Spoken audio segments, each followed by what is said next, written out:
আজই ডাউনলোড করুন আর এনজয় করুন আপনার পছন্দের শো। তোরও একদিন ন্যায়ের প্রতি বিশ্বাস জন্মাবে, দেখিস। বাবার আদর্শকে আমি কিছুতেই হারতে দেব না।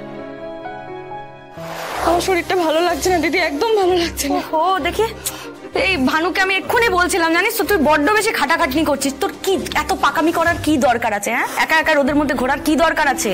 টাকা পয়সা কামানোর হলে সেটা আমি বুঝে নেব। বুঝি তুই শুধু ভালো থাক, এটা বেশি ইম্পর্টেন্ট।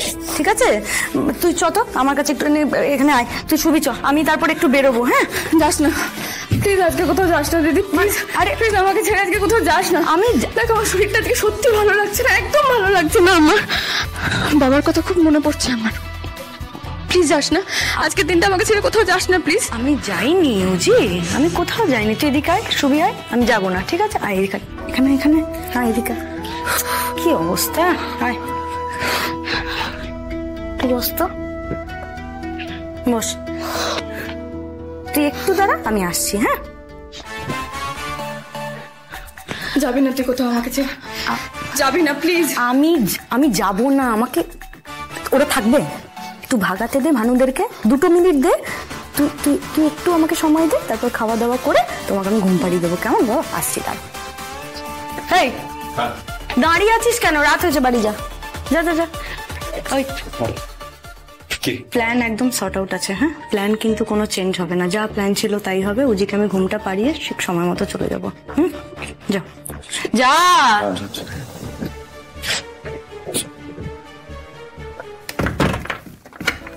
বুঝি শোন না, তুই একটুখানি ফ্রেশ হয়ে নে, বুঝলি তো? আমি ততক্ষণ খাবারটা গরম করি। শোনা বোন আমার, থাকো।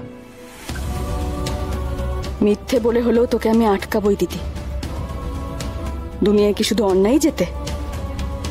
তাহলে এতদিনে না পৃথিবীটা ধ্বংস হয়ে যেত। তোরও একদিন ন্যায়ের প্রতি বিশ্বাস জন্মাবে, দেখিস। বাবার আদর্শকে আমি কিছুতেই হারতে দেব না।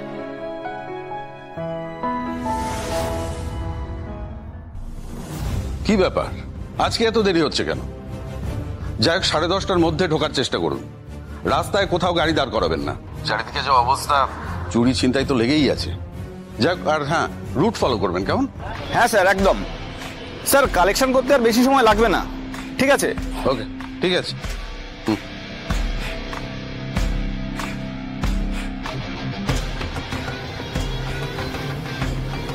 স্যার, এখানে 14 লাখ আছে। ঠিক আছে, এন্ট্রি করে গাড়িতে তুলে দিন।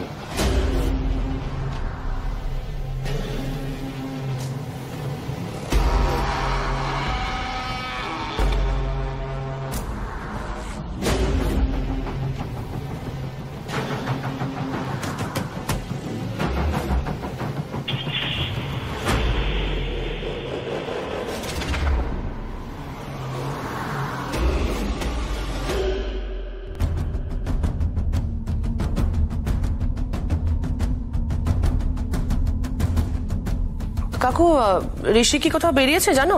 হ্যাঁ, বেরিয়েছে মানে অফিস থেকে বেরিয়ে সোজা গ্র্যান্ডে গেছে। ওখানে ফরেন ডেলিগেটসদের সাথে একটা মিটিং আছে। মিটিং বোধহয় এতক্ষণ শেষ হয়ে গেছে। কেন বলতো? না না, আসলে ও একা বাড়ির বাইরে অনেকক্ষণ থাকলে না আমার খানিকটা টেনশন হয় আর কি। ঠিক আছে, তুমি পড়ো। হ্যাঁ, তোমার কি মনে হয় ঋষি কি ওই মেয়ে দুটোর ব্যাপারে ইনকোয়ারি করতে পারে? মেশো তো তাই বললো। যদিও ঋষি কিন্তু এখনো পর্যন্ত ওই মেয়ে দুটোকে ওর ওই পুরোনো কেসের সঙ্গে রিলেটেড মনে করছে। তবে ঐশী, আমার কিন্তু মনে হয় এরা হরিপ্রসাদেরই মেয়ে। কি? কেন মনে হচ্ছে তোমার এটা? কারণ আমি আসানসোলে খোঁজ লাগিয়েছিলাম, ওরা ওখানে নেই। ওরা বাড়ি বন্ধ করে কলকাতায় চলে এসেছে। ঐশী, ওরা কিন্তু চুপ করে বসে থাকবে না, নিশ্চয়ই কিছু না কিছু একটা প্ল্যান করছে।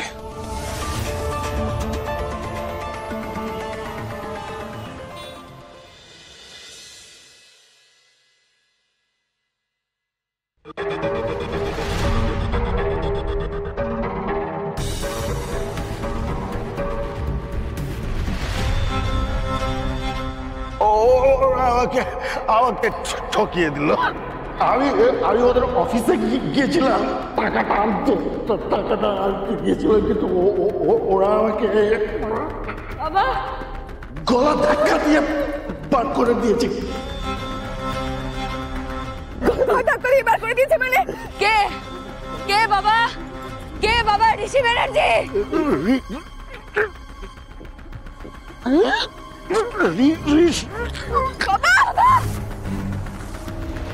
যাস না প্লিজ, আজকে কোথাও যাস না দিদি প্লিজ। আরে প্লিজ আমাকে ছেড়ে আজকে কোথাও যাস না। আমি দেখ আমার শরীরটা আজকে সত্যি ভালো লাগছে না, একদম ভালো লাগছে না আমার। বাবার কথা খুব মনে পড়ছে আমার। প্লিজ যাস না, আজকে দিনটা আমাকে ছেড়ে কোথাও যাস না প্লিজ। আসে যায় ঢেউ আলাদা হয়েও,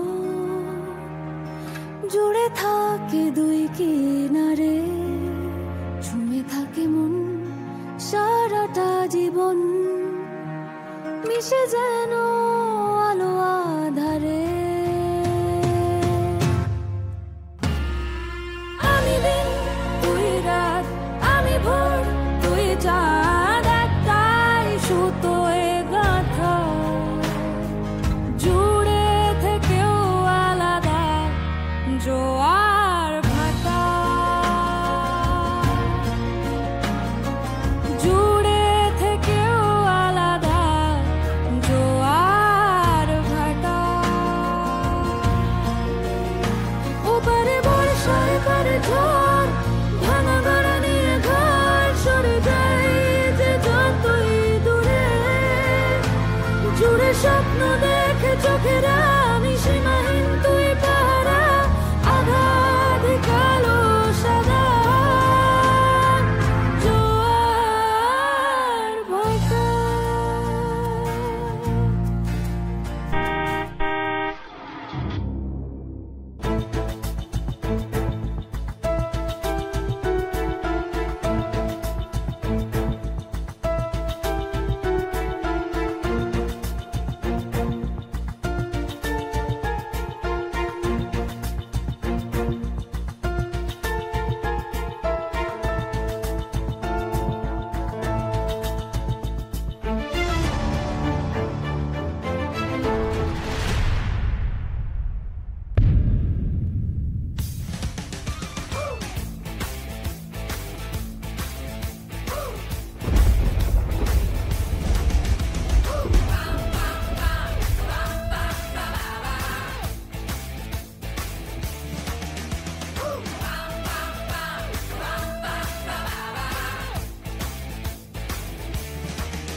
কতবার বলে দিয়েছিলাম রাত্রির বেলা এই পাড়ায় এই বাড়ির সামনে আমি যেন তোদের কাউকে না দেখি।